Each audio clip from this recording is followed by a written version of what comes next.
প্রিয় দর্শক, আসসালামু আলাইকুম। প্রিয় দর্শক, আপনাদেরকে দেখানোর চেষ্টা করছি যশোরের যশ খেজুরের রস। যশোর জেলা খেজুরের গুড়, খেজুরের রসে বিখ্যাত। প্রিয় দর্শক, হয় কি অনেক সময় আমরা যশোরে অনেকেই দূর দূরান্তের কাঁচা রস খেতে আসে।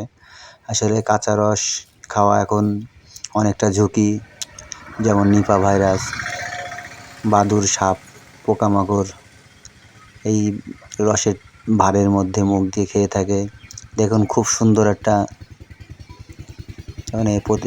যাতে জীবাণু না ছড়ায় রসে, যাতে সাপ পোকামাকড় না খেতে পারে, খুব সুন্দর একটা উদ্যোগ নিয়েছে। এটা হচ্ছে ঝিকরগাছা উপজেলার বাকরা যেতে বল্লা বাজার থেকে ভিডিওটি সংগ্রহ করা।